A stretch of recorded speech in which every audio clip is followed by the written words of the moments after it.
깊은 어둠 속에 홀로 두시는지, 어두운 밤은 왜 그리 길었는지, 나를 고독하게, 나를 낮아지게, 세상 어디도 기댈 곳이 없게 하셨네.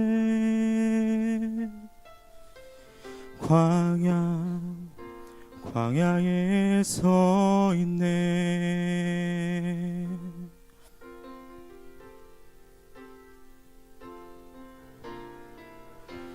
주님만 내 도움이 되시고, 주님만 내 빛이 되시는, 주님만 내 친구 되시는 광야. 주님 손 놓고는 단 하루도 살 수 없는 곳, 광야에 서 있네.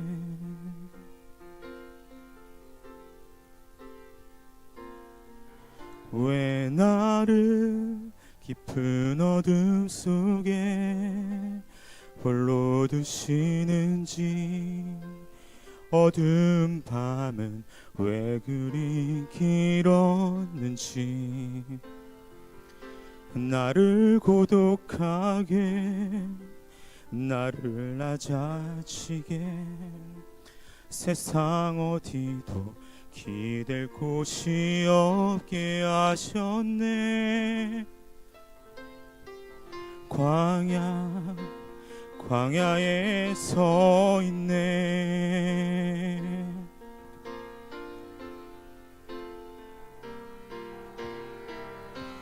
주님만 내 도움이 되시고, 주님만 내 빛이 되시는, 주님만 내 친구 되시는 광야. 주님 손 놓고는 단 하루도 살 수 없는 곳, 광야.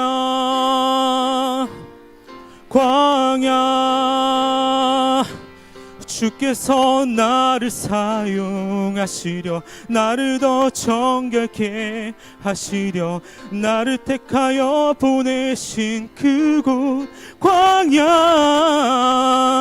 성령이 내 영을 다시 태어나게 하는 곳, 광야에 서 있네.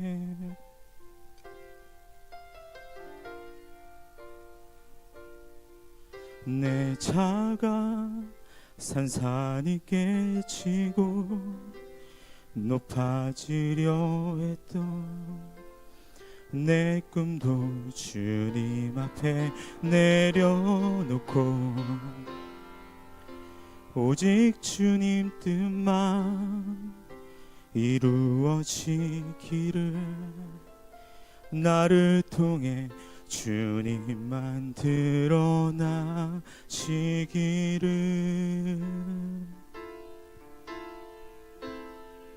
광야를 지나며.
신명기 11장 11절에 있는 한 절 말씀만을 저희들이 합독하도록 하겠습니다.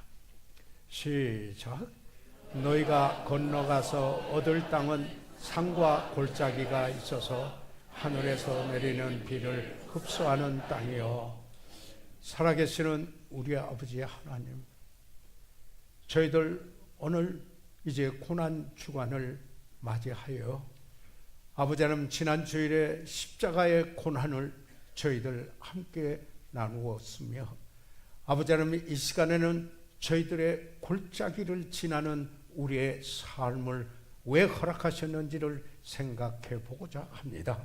성령께서 우리 가운데 역사하시어서 나누어지는 전파되는 말씀을 조명해 주셔서 아버지 하나님, 우리의 삶에 적용이 되고 우리의 삶에 변화가 일어나며 잃어버린 영혼이 주께 돌아오는 역사가 있게 하여 주시옵소서. 예수 그리스도의 이름으로 기도드려사옵나이다. 아멘. 착석해 주시기 바랍니다.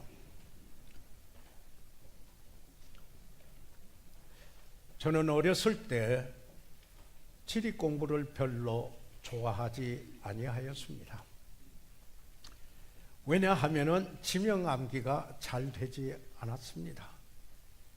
또 그것을 외워서 이해하는데 별 도움이 될까 이렇게 생각을 하였기 때문이기도 합니다. 그런데 제가 구원을 받은 후 성경 공부를 하면서 달라졌습니다.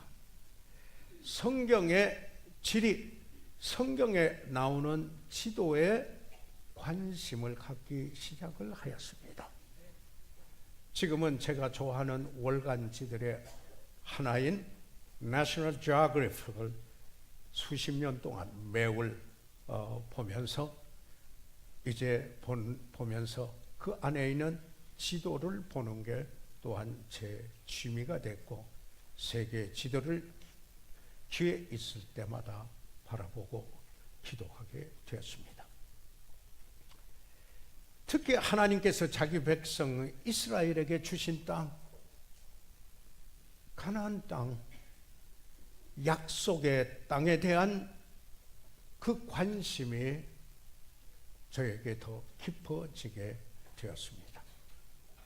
그 땅은 넓은 들이 있는가 하면 플레인, 그 땅에는 또한 여기 광야가 있고 그리고 거기에 깊은 골짜기가 있는 그런 땅이며 그리고 이제 산에 이르게 되는 그런 땅인 것을 보게 됩니다.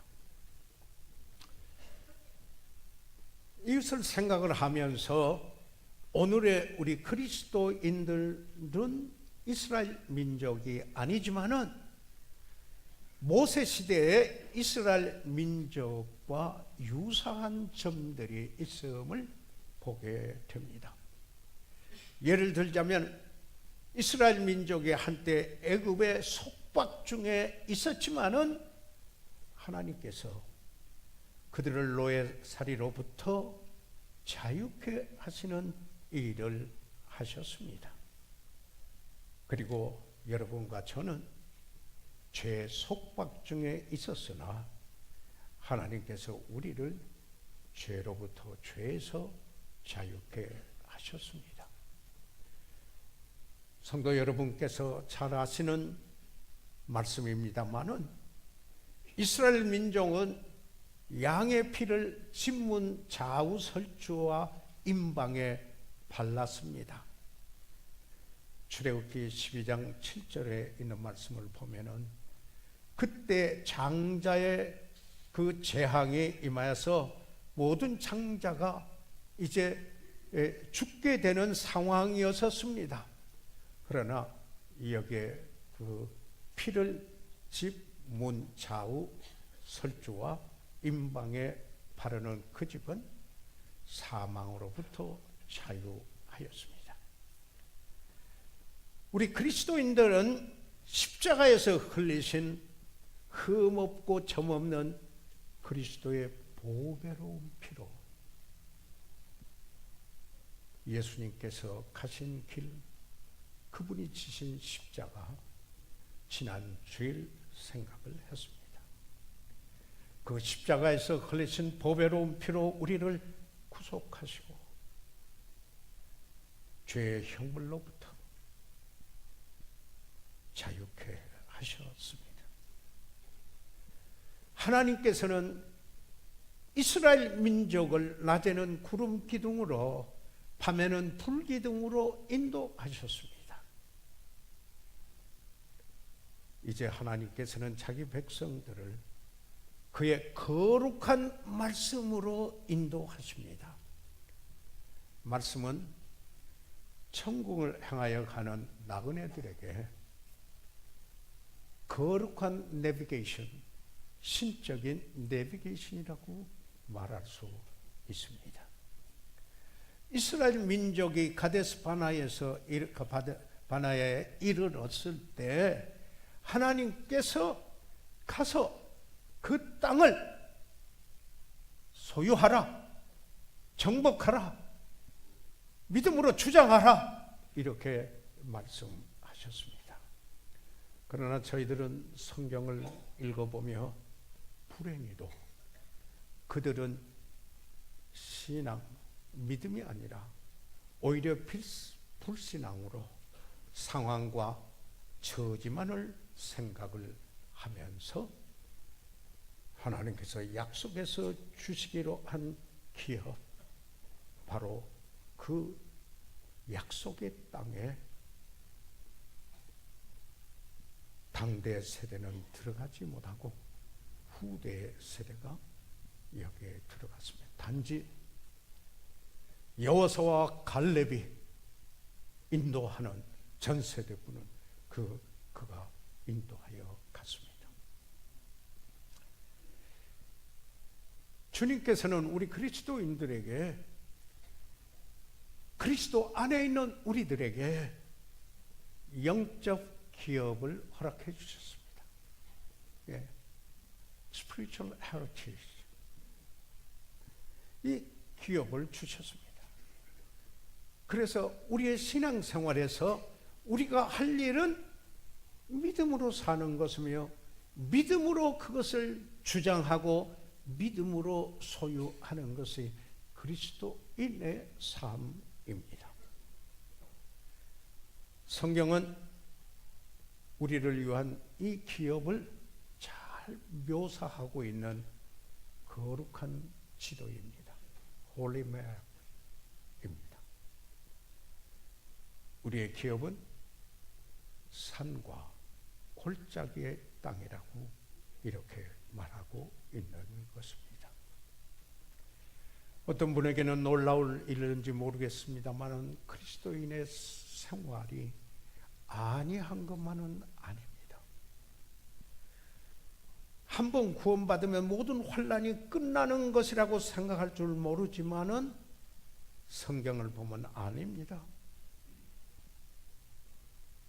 물론 구원받으면 많은 문제가 해결되지만은 또한 구원받고 오히려 새로운 많은 문제도 발생하기도 합니다. 이스라엘 백성에게도 약속의 땅, 하나님께서 약속하신 그 기업을 그들이 가서 소유하고 정복하기가, 주장하기가 쉬우리라고 말씀하지 않았습니다. 그들은 주께서 하신 말씀대로 믿음으로 순종하고 가야 했습니다. 예수님께서 제자들에게 하신 말씀을 한번 생각해 보지요. 너희가 세상에서 환난을 당하나, 이렇게 말씀하고 있습니다. 그리고는 또 이처럼 이와 같이 그 제자들에게 이야기를 합니다. 세상에 나를 미워하면 너희를 미워하리라, 이렇게 말씀하고 있습니다. 무슨 의미인가요? 그리스도인의 삶도 산과 골짜기의 땅이다 하는 이런 의미를 우리에게 던져주시고 있는 것입니다. 그래서 저는 먼저 골짜기를 좀 생각해 보고자 합니다. 성경에 나오는 위인들, 위대한 사람들은 거의 모두 골짜기의 경험을 한 분들이었습니다. 우리의 믿음의 조상이라고 일컬음을 받는 아브라함, 믿음을 정의할 때 그의 믿음을 들어서 성경은 이야기하고 있는데, 그 아브라함은 창세기 15장 12절에 있는 말씀을 보면은 해질 때 아브라함이 깊이 잠든 중에 캄캄함이 임함으로 심히 두려워하더니, 꼭 밤 저녁 그것만을 의미하는 것이겠습니까? 아브라함의 생에 정말 캄캄함이 이르는 골짜기가 있었습니다. 그래서 그 믿음의 사람 아브라함도 두려워할 때가 있었다라는 이야기입니다. 이스라엘 백성을 출애굽하는데 하나님께서 그 인도자로 세웠던 모세, 그는 그 누구보다도 온유함이 승한 리더였습니다. 그럼에도 불구하고 그 민수기 11장 14절과 15절에 있는 말씀을 보면은 이 모세가 책임이 심히 중하여 나 혼자는 이 모든 백성을 칠 수 없나이다. 주께서 내게 이같이 행하실진대 구하옵노니 내게 은혜를 베푸사 즉시 나를 죽여 나로 나의 공고함을 보지 않게 하옵소서. 모세가 나를 죽여주시는 게 하나님의 은혜입니다 그랬습니다. 그런 때가 있었습니다. 그래서 내가 이 공고함을 보지 않게 해주십시오. 하나님 데려가 주세요. 모세도 이와 같이 기도했습니다. 골짜기를 지나는 때가 있었습니다. 하나님의 마음에 합했던 다윗, 이스라엘 백성의 가장 뛰어나고 빛난 그 왕이 되었던 그 다윗. 그러나 그 다윗이 지나가야만 했던 골짜기가 어떤 것이었습니까? 끊임없이 그의 생명을 노리는 사울 왕을, 그 위협을 그로부터 받으면서 도피 행각을 하야만 했던 때가 상당한 기간이 있었습니다. 사무엘상 19장 10절에 사울이 단창으로 다윗을 벽에 박으려 하였으나 자기 마음에 심란해 주면은 여기 다윗으로 하여금 수금을 타게 하였습니다. 그러다가 이 다윗이 참으로 자기 자리를 빼앗을 것이라 생각을 하면은 그럴 수 있는 사람이라 생각할 때 단창을 던졌습니다. 죽이려고 했습니다. 그런 일을 당한 사람이 다윗이었습니다. 그래서 밤에 도피도 하곤 합니다. 우리는 성경을 읽어보다가 이사야서, 지금 화역 공부 때 저희는 이사야서를 공부하고 있습니다. 예수 그리스도께서 오시기 700년 전에 이사야 선지자를 통하여서 하나님께서 메시아가 오실 것을 예언한 구약의 복음서가 이사야서입니다. 그런데 그 이사야가, 그는 궁중 출신입니다. 왕족 출신이었어요. 이사야 49장 4절에 있는 말씀을 보면은, 그러나 나는 말하기를 내가 헛되이 수고하였으며 무익히 공연히 내 힘을 다하였다 하였도다. 그는 이렇게 이야기했습니다. 제가 여기 있나이다. 저를 보내시옵소서 했던 여기에 이사야입니다. 그런데 이제는 뭐라고 합니까? 내가 헛되이 수고하였습니다. 무익히 공연히 내 힘을 다하였습니다. 혹시 여러분 이렇게 말한 때가 있지 않았습니까? 누구든지 이런 생각이 들 때가 있습니다. 이사야도 그런 생각이 들었기 때문입니다. 그러면서 그러나 그는 정령이 나의 신원이 여호와께 있고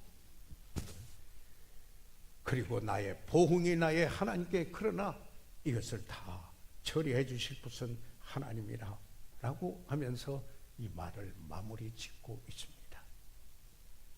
그도 골짜기가 있었습니다.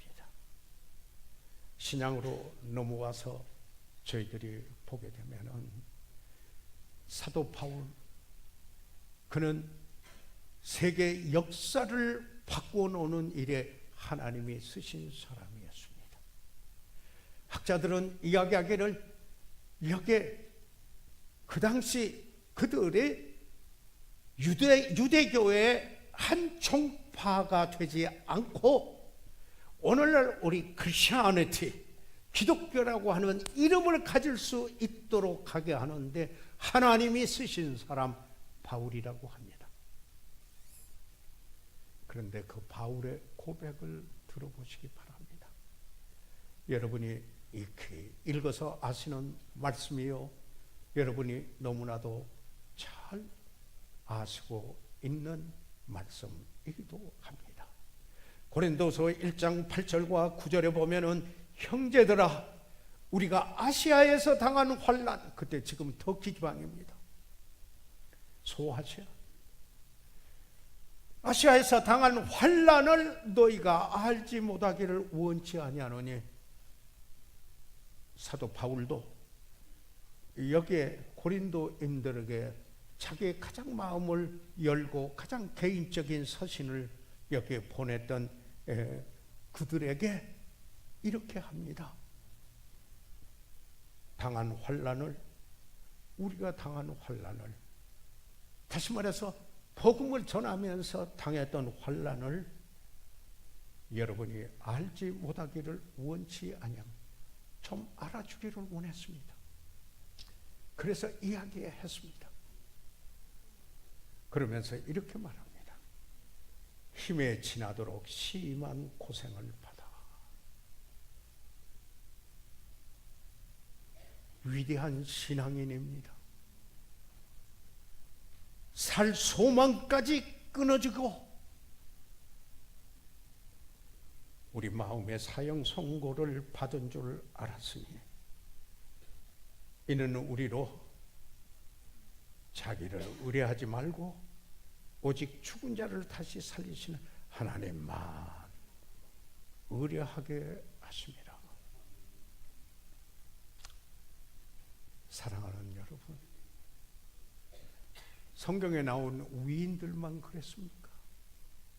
아마 여러분 각인들 이야기하라고 말씀을 드린다면은 각기 여러분 한 분 한 분이 지났던 골짜기를 지났던 이야기를 하실 수 있을 것입니다. 저는 돌이켜보건대 1952년 한국 전쟁이 일어나 치열한 전투가 철의 삼각지에서 벌어지고 있을 때 미국에서 군인으로 와 한국에 참전한 그분이 텐트에서 또는 참호에서 거의 1년간을 그런 생활을 하면서 처참한 한국 전쟁을 경험했습니다. 그는 한국인들을 보면서 애정이 감에도 불구하고 일어나는 그 일들이 너무 참혹해서 속히 이곳에서 떠나 고향으로 가 다시는 돌아오고 싶지 않은 곳이 있다면 이곳이라고 그는 이야기했습니다. 그런데 그가 신학교를 들어갔습니다. 성교학 시간에 강의를 들을 때마다 그의 심령 속에 성령께서 아로새겨주는 이미지가 있었습니다. 한 노인이 지게를 지고 무거운 짐을 지고 그리고 하얀 턱수염이 내리면서 지게 지팡이를 짚고 힘들어 걸어가는 모습을 기도할 때마다 지울 수가 없었다고 했습니다. 마침내 그분은 1959년 5월 달에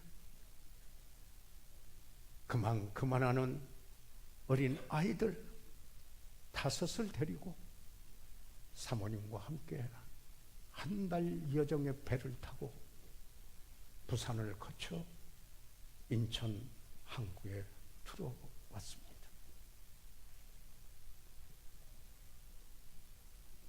그분은 저에게 복음을 전해주셨고 그리고 저를 훈련시켜 주셨으며 그리고 저희 교회가 있는데 그분과 함께 축구 전도를 하면서 유치원을 빌려 시작을 했었습니다. 그런데 이분이 63년도에 안식년을 갖다가 2년 만에 65년에 돌아오셨는데 67년에 됐는데 몹시 쇠약해졌습니다. 그래서 의사 선생님을 찾아서 진단을 받으니 신장 질환이 발생했다. 귀국하는 것이 좋을 것이라고 이렇게 이야기를 했습니다. 그때 한국병원에도 가셨고 세브란스 병원에도 가셨고 8군에 있는 미국 의사들이 있는 병원에도 가셨댔습니다. 그래서 그해 5월에 1967년 5월에 그분이 그처럼 사랑하는 한국을 떠나야만 했습니다. 그리고 본국으로 귀국한 이후에 하나님의 놀라운 치유의 역사에 손길이 임하고 국제친교회 선교 부총재를 거쳐서 캘리포니아 샌디머스에 있는 그 학교를 설립하시고 BCBBC의 총장으로 부임하셨습니다. 스티브 밴더 목사님도 그 학교 출신이고 아이비 목사님도 그 학교 출신이고 찰스 목사님이 북한 사역을 하고 있는 그분도 그 학교 출신이고 폴 채플 목사님도 바로 그 학교 출신입니다. 그런데 전립선암이 왔습니다. 저에게 메일을 보내왔습니다. 김 목사, 내가 이제 6개월뿐이 살지 못할 것 같아. 그러면서 메일을 보내왔습니다. 기도해줘. 수술을 받으셨습니다. 회복이 되셨어요. 지금은 가장 최근에 받은 그 메일로서는 그분이 금년 한 해 일정을 쫙 저에게 보내왔는데 세계 곳곳에 아프리카를 포함해서 이 세계 선교 컨설턴트로 여기에 복음을 전하면서 그곳의 선교를 격려하기 위해서 쫙 일정을 보내왔습니다. 그분은 지금 거의 만으로 86세이십니다. 그런데요, 이분은 저도 격려가 필요할 때가 있습니다. 어떻게 아시는지는 모르지만 제가 격려가 필요할 때 아마 하나님께서 그분이 저를 위해서 기도하는 분이기 때문에 그분의 마음에 감동을 주시는 것 같습니다. 메일이 옵니다. 그러면은 제가 힘을 얻는 하나님께서 저에게 힘과 용기를 얻고 격려를 받을 수 있도록 하나님이 쓰시는 분이 아직도 쓰시고 있는 분이 베스킨 목사님이십니다. 사랑하는 여러분, 아마 여러분 한 분 한 분도 이 골짜기를 지난 때가 있었을 것입니다. 그 누가 나는 골짜기를 지난 적이 없다라고 이렇게 말할 수 있을까요? 저는 여러분에게 먼저 골짜기를 잠깐 생각해 보았습니다. 여러분과 함께. 저는 두 번째로, 그러면 왜 하나님께서 이런 골짜기를 허락하셨을까 하는 것을 잠깐 생각해 보고자 합니다. 무엇보다도 골짜기에서만 배울 수 있는 교훈이 있기 때문에 평지에서나 다른 데에서는 배울 수 없는, 바로 그곳에서만 배울 수 있는 교훈이 있기 때문에 라는 생각을 해보게 됩니다. 사랑하는 여러분, 여러분이 성경을 읽으시면서 보셨을 것입니다만은, 다윗이 만약에 골짜기에 시련이 없었다면은 그처럼 아름다운 시를 읊을 수 있었을까요? 시편 23편 4절에 이 다윗은 내가 사망의 음침한 골짜기를 다닐지라도 해를 두려워하지 않을 것은 주께서 나와 함께 하십니다. 주의 지팡이와 막대기가 나를 안위하시나이다. 다윗이 내가 사망의 음침한 골짜기를 다닐지라도 골짜기를 지났습니다. The valley of the shadow of the death입니다. 사망의 그림자가 끼어 있는 그 골짜기를 다닐지라도 해를 두려워하지 않을 것은 주께서 그때도 나와 함께 하십니다. 주의 지팡이와 막대기에 의미가 있습니다. 많은 학자들은 다윗이 그 아들 압살롬으로부터 그 왕자리를 빼앗겨 쫓겨가면서 읊은 노래라고도 합니다. 어떤 골짜기겠습니까? 그처럼 압살롬아 압살롬아 이렇게 부르면서 사랑했던 아들로부터 이처럼 쫓기는 그 아버지의 심경, 골짜기가 아니겠습니까? 그런데 그때 주께서 함께 하셨습니다.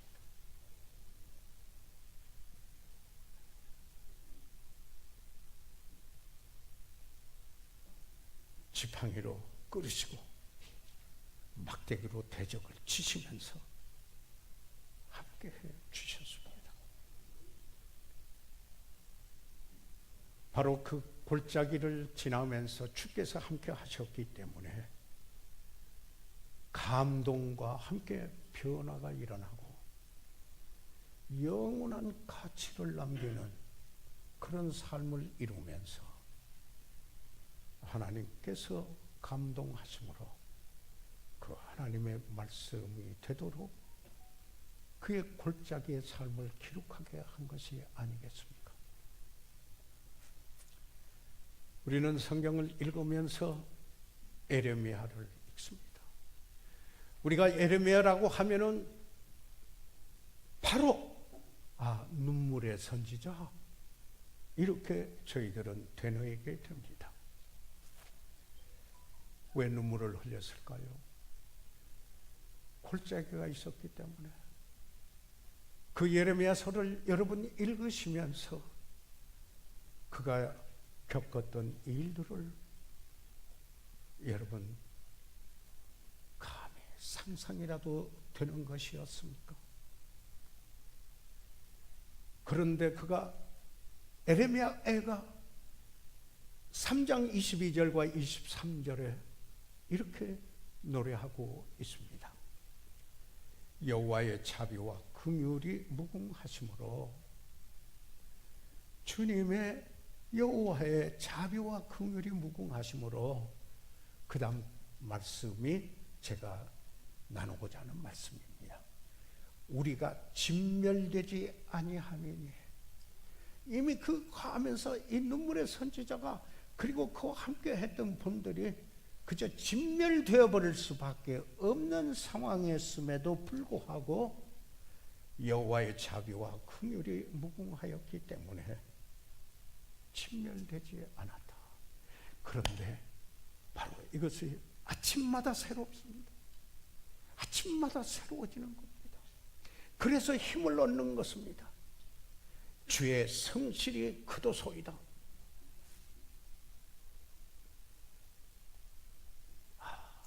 주님이 변치 아니하시는 그 주님, 그 성실이 크도소이다 했습니다. 조금 전에도 잠깐 나누었습니다마는 사도 바울이 육체의 가시가 생겨 괴로웠습니다. 그는 삼층층 하늘까지 갔다 온 사람이었습니다. 그가 받은 계시가 너무너무 많았습니다. 신약 성경의 거의 반절에 해당되는 부분을 하나님께서 사도 바울을 사용하셔서 감동시켜서 그의 영으로 그의 편지들을 하나님의 말씀이 되게 했습니다. 그런데 그가 육체의 가시 때문에 괴로워서 한 번도 아니고 두 번도 아니고 세 번이나 간절히 기도했어요. 그는 사도역기에 그 당시 하나님 말씀이 다 기록되기 전에 하나님이 특별히 주신 사도권이 있어서 죽은 자도 살릴 수 있었던 그가, 그 일에 쓰임받을 수 있었던 그가 자기 가시에 대해서는 응답을 받지 못합니다. 그런데 하나님의 음성을 듣습니다. 하나님께서 내 은혜는 네게 족하다. 이때 여기에 바울이 배운 게 뭡니까? 육체의 가시의 골짜기가 아니었다면은 그런 가운데서도 하나님의 은혜 때문에 살아있구나. 이걸 어떻게 배웠겠습니까? 그래서 오늘날 우리가 그 말씀을 고백하면서, 함께 고백하면서, 내가 사는 것도 하나님의 은혜요. 하나님의 은혜면 내가 살 수도 없고 하나님의 은혜는 내게 족합니다라고 우리들은 노래하고 고백하는 것이 아니겠습니까?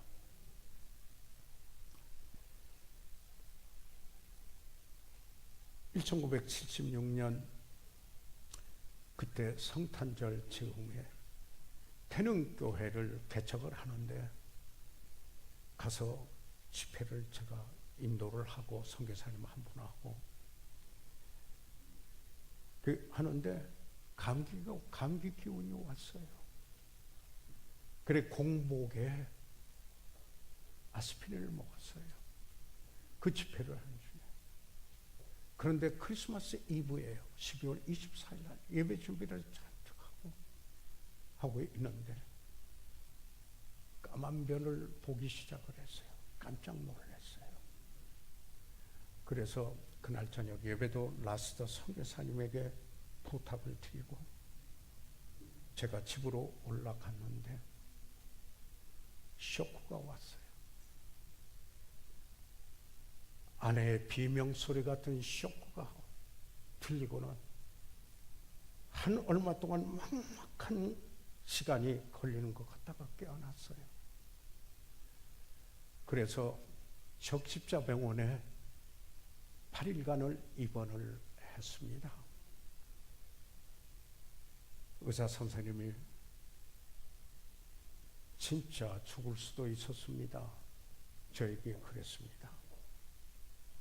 그리고 제 위에서 피와 물이 섞인 지혈을 하기 위해서 물도 투입을 해서 1500cc를 피와 함께 뽑아냈습니다. 그런데 그때요, 그 누구도 의지할 수 있는, 자, 이제 모든 것 다 하나님께 의지할 수밖에 없다. 사랑하는 가족도, 그리고 지금까지 인도해온 교회도.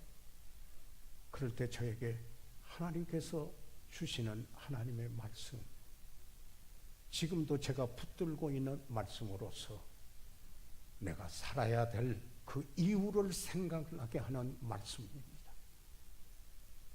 여러분이 너무 잘 아십니다. 성별 예배 때마다 제가 이 구절을 인용하기 때문입니다. 빌립보서 1장 21절에 이는 내게 사는 것이 그리스도니 죽는 것도 유익함이니라. 그러나 만일 육신으로 사는 것이 내일의 열매일진데 무엇을 가리는지 나는 알지 못하노라. 내가 그 두 사이에 끼었으니 떠나서 그리스도와 함께 있을 욕망을 가진 이것이 더욱 좋으나 그러나 내가 육신에 거하는 것이 너희를 위하여 더 유익하리라. 이는 내게 사는 것이 그리스도니 For me to live is Christ. 늘 제가 이 영어 성경 구절을 되새기고 있기 때문에 그렇습니다.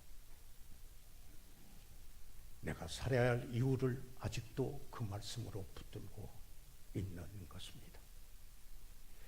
왜 하나님께서 골짜기에 그 경험을 하도록 허락하셨습니까? 우리의 인격 형성을 위해서입니다. 우리가 좀 주님을 닮아가도록, 우리 심리학자들은 그분의 성격, 이것은 근본적으로 바뀌지 않는다, 이렇게 이야기를 합니다. 그러나 저는 하나님의 말씀대로 믿습니다. 우리가 거듭나면은 새로운 피조물이 되고, 그리고 성령께서 우리 안에서 역사하시면은 우리의 인격이, 성격이, 기질이 변화될 수 있다. 때로는 죄성이 있어서 실패할 수도 있지만은 그러나 이길 수 있다. 변화될 수 있다. 믿습니다. 그런데 위대한 그리스도인들의 전기를 보게 되면은 큰 시련들을 겪었어요. 그런데 여기에 그들이 위대한 그리스도인이 되었던 것은 단지 책만 읽고 그렇게 된 건 아니었어요. 단지 그들이 열심히 두드리면서 기도만 해서 그런 건 아니었더라고요. 그들은 모두 골짜기를 지난 경험이 있었더라고요. 거기에서 인내하는 것을 배웠어요. 인내는 섬김을 위하여서 절대로 요구되는 인격적인 자질입니다. 그렇기 때문에 디모데후서 4장 2절에 너는 말씀을 전파하라. 때를 얻든지 못 얻든지 항상 힘쓰라. 이렇게 말하고 나서 그 다음에 범사에 오래 참고 그랬습니다. 범사에 오래 참고. 야고보서 1장 2절 여기에 4절에 있는 말씀을 보게 되면은 내 형제들아 너희가 여러 가지 시험을 만나거든 온전히 기쁘게 여기라. 이는 너희 믿음의 시련이 인내를 만들어내는 줄 너희가 알미라. 인내를 온전히 이루라. 이는 너희로 온전하고 구비하여 조금도 부족함이 없게 하려 함이라. 사랑하는 여러분, 골짜기를 지나면서 빚어집니다. 어떤 자매님은 참으로 말할 수 없는 고통을 되는 질병을 가지고 입원을 하는데 신방하는 분들이 가서 은혜를 받고 오는 거예요. 바로 그곳에 향기가 나듯이 분위기나 태도나 말을 통해서 주님이 높임을 받으시는 걸 보고 오히려 위로하러 갔다가 힘을 얻고 왔다라고 저는 이야기를 들은 적이 있습니다. 왜 하나님께서 골짜기로 지나가도록 허락하십니까? 우리 믿음이 자라도록 하기 위해서입니다. 성장하도록 하기 위한 것입니다.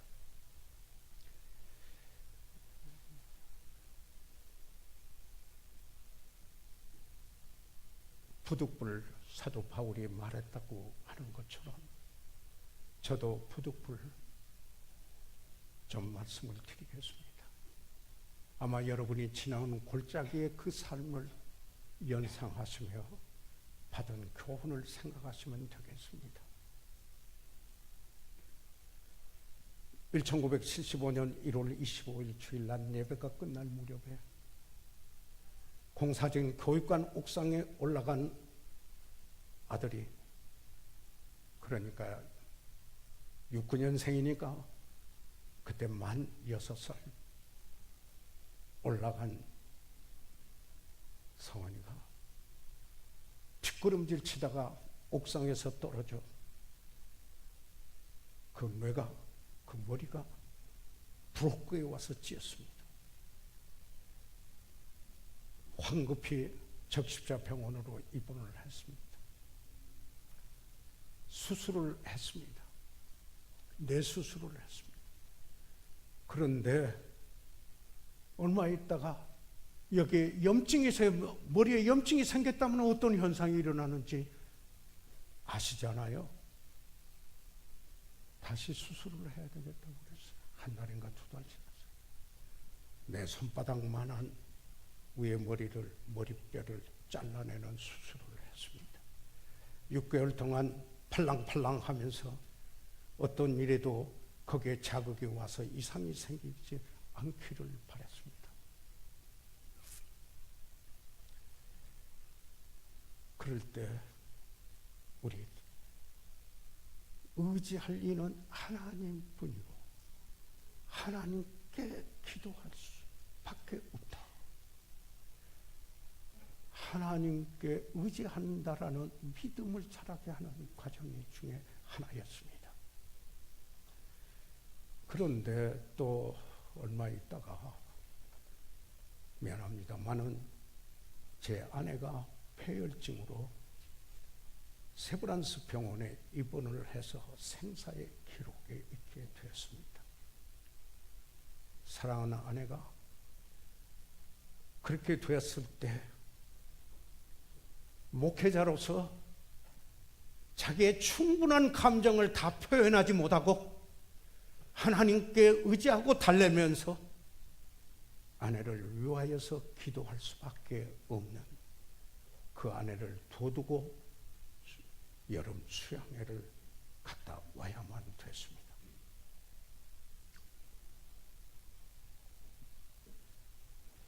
그런데 이때 제가 산산조각이 나기 시작합니다.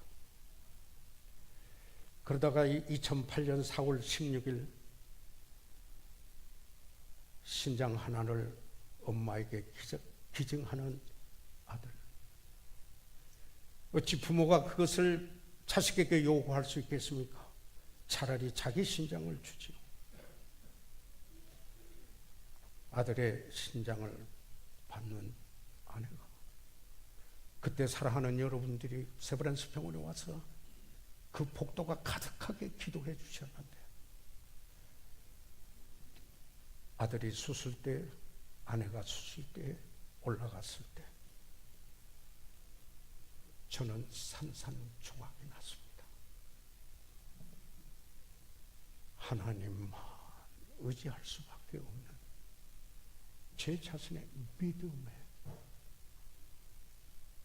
성장을 이루게 하는 계기가 되었습니다. 하나님께서 왜 골짜기를 가도록 허락하십니까?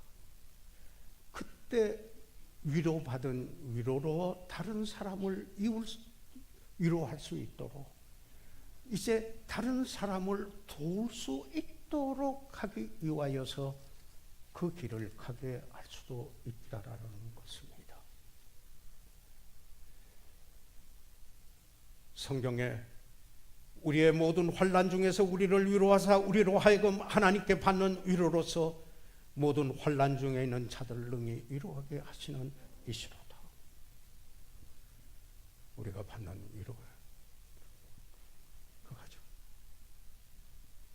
형제, 나도 그거를 가봤어. 어떤 자매가 잃어버린 아이를 잃고 있는 자매, 나도 내 아이를 잃어보았어. 그리스도인의 생활은 평지가 있고 들이 있는가 하면은 광야에 골짜기가 있으며 또 산이 있습니다. 그러나 마침내 골짜기에서 산에 오르는 그 일에 이르게 되는 것입니다.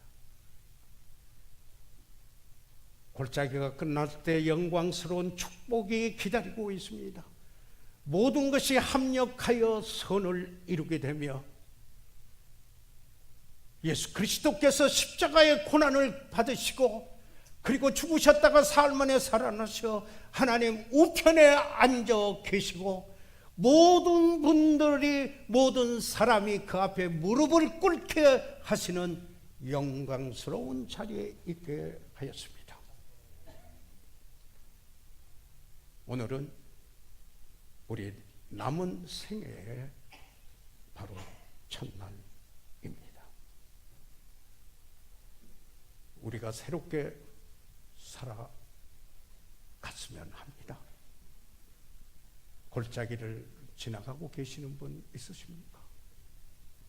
주님이 함께 해 주십니다. 그 주님을 의뢰하시기 바랍니다. 메리 스티븐슨의 모래 위의 발자국의 내용을 여러분이 잘 아십니다. 발자국 4개가 있다가 갑자기 2개뿐이 없어요. 그래서 주님, 왜 이렇게 제가 어려울 때 주님 어디 가시고 발자국 2개만 있습니까? 그러니까 주님, 그 2 발자국은 그대 것이 아니라 내 거야. 그대를 내가 안고 업고 가는 내 발자국입니다. 우리 시간 다 같이 일어나 머리 숙이시겠습니다. 우리 시간 다 같이 일어나셔서 잠시 머리 숙이시며 이 시간 기도하도록 하겠습니다. 사랑하는 성도 여러분, 골짜기를 지나가고 혹시 있으십니까?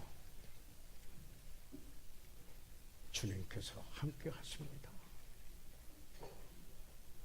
내가 비록 골짜기를 지나더라도 그 골짜기에서 주님께서 함께 해주시고 나에게 주신 교훈을 붙들고 살아가기 원합니다. 그토록 오늘 함께 기도하겠습니다. 목사님 같이 기도해 손을 들어 펴주시기 바랍니다. 아멘. 감사합니다. 하나님께서 여러분을 축복해 주시기 바랍니다. 혹시 오늘 우리 가운데 그런데 아직 예수 그리스도를 구주로 모르신 분이 혹시 있으십니까? 그런 분이 있다면 손을 들어 펴하시면 위에서 기도해 드리고 도와드리겠습니다. 살아계시는 우리 아버지 하나님, 이 시간 주께 의뢰합니다. 우리 사랑하는 성도들 가운데 지금 골짜기를 지나고 있는 분들이 있으신 줄 압니다. 주께서 함께 해주심을 감사드리며 힘과 용기를 주시옵고 이 한날 남은 여생의 한날을 시작해서 새롭게 나가는 삶이 되도록 축복해 주시옵소서. 잃어버린 영혼은 구원해 주시옵소서. 예수 그리스도의 이름으로 기도했사옵나이다.